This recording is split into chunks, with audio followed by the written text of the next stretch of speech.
Hi, my name's Diana Britton, managing editor of wealthmanagement.com and Rep Magazine. I'm here talking with Dr. Anil Gupta, the Michael Dingman Chair of Strategy and Entrepreneurship at the University of Maryland. And we're talking about the global economy. So Anil, today you were saying that this decade is going to see the most change in the global economy since in the last 200 years, right? What are those changes that we're going to see? Basically, emerging markets or emerging economies is 80% of the world's population. For much of the last 200 years, they were not only poor, but stayed poor.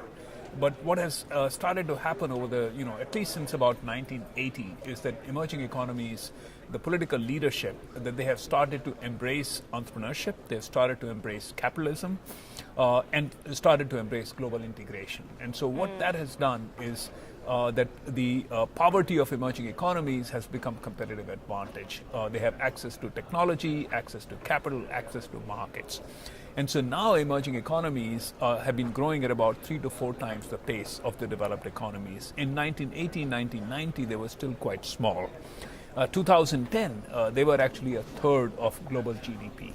Currently, emerging economies account for 3/4 of the growth in world GDP, which means that by 2020, actually, or maybe sometime between 2020 and 2025, emerging economies will account for actually more than half, maybe 55%, maybe even 60% of the world's GDP. And so essentially, from being at the periphery of global economy by 2020, emerging economies would be at the center of the global economy. So that's what I mean by radical, high-speed change in the structure of the global economy.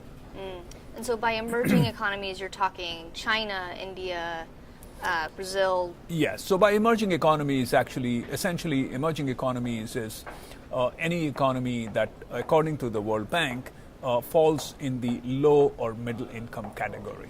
The World Bank, puts out a list every year. And in fact, today, if you look at what is emerging economies, that's China, India, except for Singapore, all of Southeast Asia, of course, not including Australia, New Zealand, not including Japan or South Korea, which are in the developed economies, all of Latin America from Mexico on down, all of Africa, and some countries, in the Middle East, like Turkey, some countries in Central and Eastern Europe is what I would say emerging economies. So should advisors be investing in emerging markets? And there's so many different ways to get exposure. How should they go about doing that? Yeah.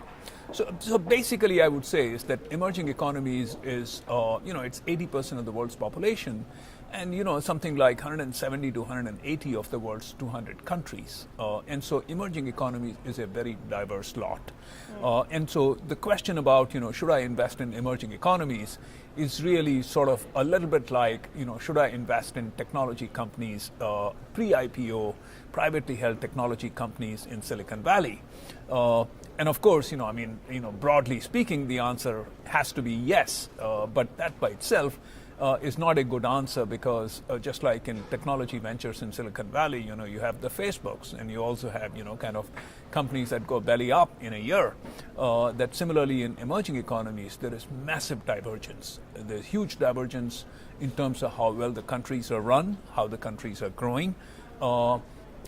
And within large economies like China or in India, for example, huge divergence among companies, but across companies. So there are phenomenally well-run companies that are global, that are growing quite rapidly. For instance, most companies in the Tata Group or Infosys from India, or from China, companies like Mindray, companies like Alibaba Group, which are extremely well-run companies in the right spots. But there also are, of course, hundreds of companies in emerging markets that I wouldn't touch with a 10-foot pole. The broad answer is yes. No investor can afford to ignore emerging economies, but you have to do your homework. Yeah. Today you were talking about a lot of different companies that are doing innovative things in the emerging markets. Can you give an example? And what types of companies should advisors be looking for? What types of innovative things and companies should they be looking for? Yeah. I think, I mean, firstly, if we want to make money from the rise of emerging markets from an investment point of view, clearly it would include some of the well-managed companies in emerging markets. And I talked about some of them. But at the same time, one can play emerging markets by investing actually in US or European companies.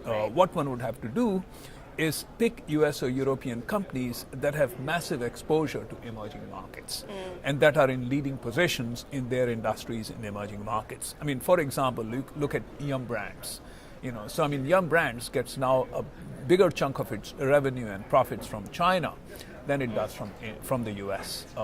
And Yum Brands is growing like crazy in India and other emerging markets. So I mean, we could think of Yum as an American company, but one could think of Yum as an emerging markets company.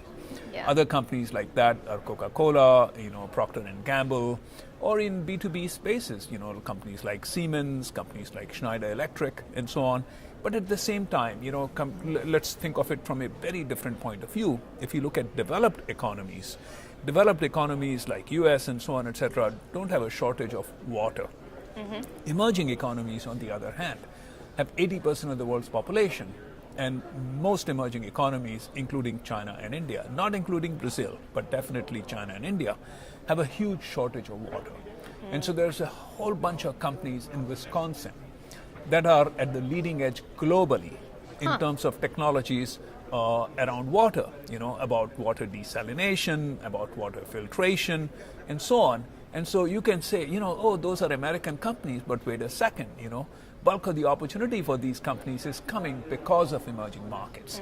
And so essentially what one has to do is really, two stories. So number one is, or three stories, is how to play emerging markets. One is invest in or look for well-run emerging market companies, number one. Number two, look for Western companies that are in solid positions, not just superficial, tiny, but solid positions in emerging markets. And number three, look for companies that are could be Western companies, American companies, that are creating technological solutions for problems like water that are really emerging out of the rise of emerging economies. Okay, great. Well, thank you so much for being with us. I really appreciate your time. This is Diana Britton, Managing Editor of wealthmanagement.com. Thank you for watching.